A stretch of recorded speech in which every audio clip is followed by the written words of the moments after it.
Hello, and welcome to the 251st edition of Beer Issues.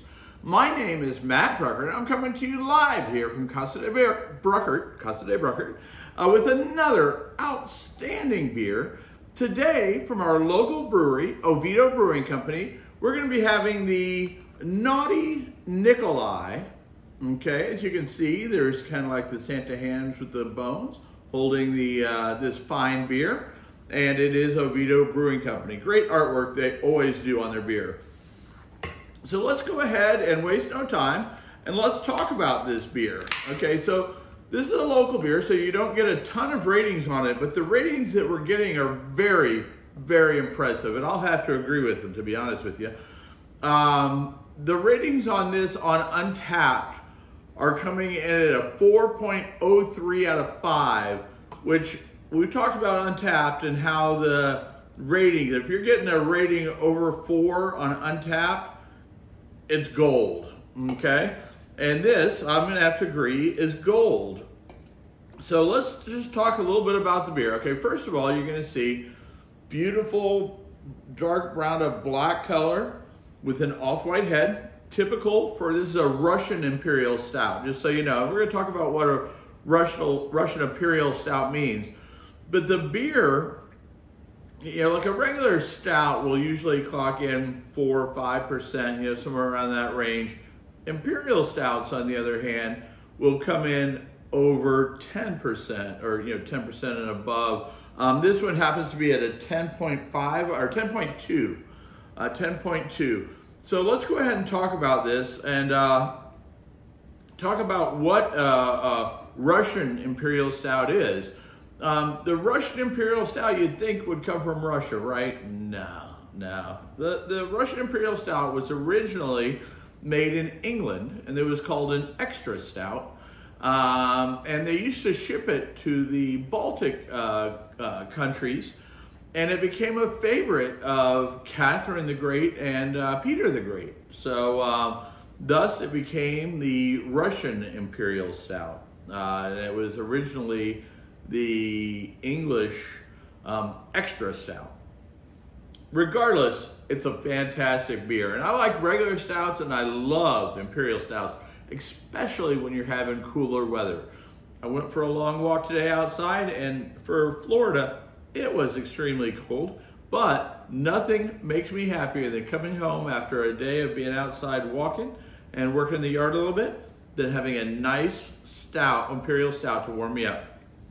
So let's go ahead and talk about this, and we're going to talk about the smell. Now, the funny thing is when you smell this, you're going to get, from the different malts they use, you're going to get lots of different smells, and that's something that's special about Imperial Stouts. There's lots of complexity to it. So we're going to try, if we can, to pull out some of the flavors out that we smell and we taste out of this beer. And that's a challenge with the Russian Imperial Stout, because there's so much going on, so much flavor, that it really, you know, you really gotta, you know, examine it. So let's smell it first, okay? So right off the bat, okay, I know I'm getting like a chocolatey, caramely type malt presence, okay? Maybe like toffee also, I'm not 100% sure. But I'm also getting like a fruit, like a dried fruit.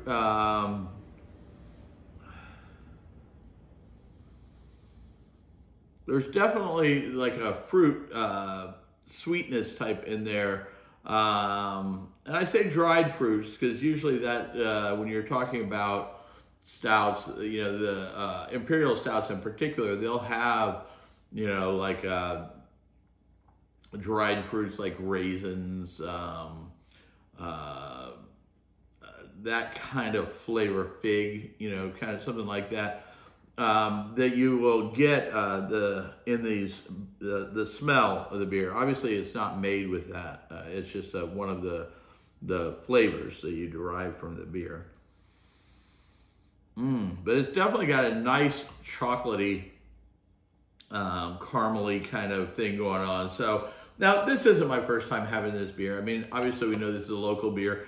And actually, I don't know, I've been kind of saving this for the colder weather, and I've had a few of them, but I'm really excited to have it on a nice cool day. And tomorrow, now I'm filming this kind of early because I got some things going on next week, but tomorrow is going to actually be down in the 20s here in Florida. So that's crazy. So anyway, let's go ahead and taste it.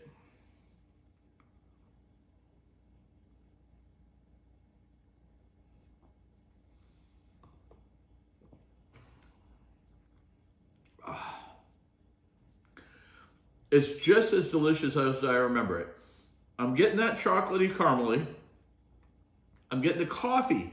I forgot to mention that most Imperial Stouts will have a coffee flavor.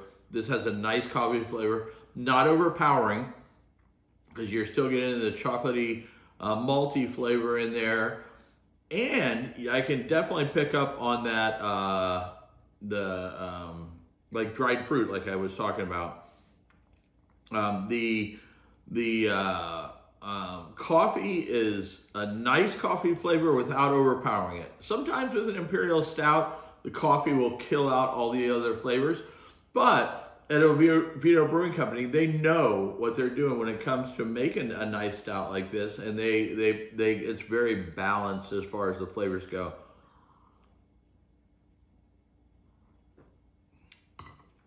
Now, another sign of a great beer like this is, we've talked about it before, the lacing on the beer. You can see lacing all the way around that. Sometimes this one kind of looks like it's a big monster with a giant beak here. Anyway, it is an outstanding beer. And I'm not just saying that because it's our local brewery. They really did this well, the Naughty Nicholai. Now, they also have a Naughty Nicholai that they bourbon barrel aged for like a year. So they made that last year, and it is out now. I think they still have it on tap, and you can buy it in bottles. Also delicious, okay? I'm just doing this one because I happen to have a can. I have a bottle of the bourbon barrel aged one, but I'm actually going to hold on to that for a little while and see how time treats it, okay? So,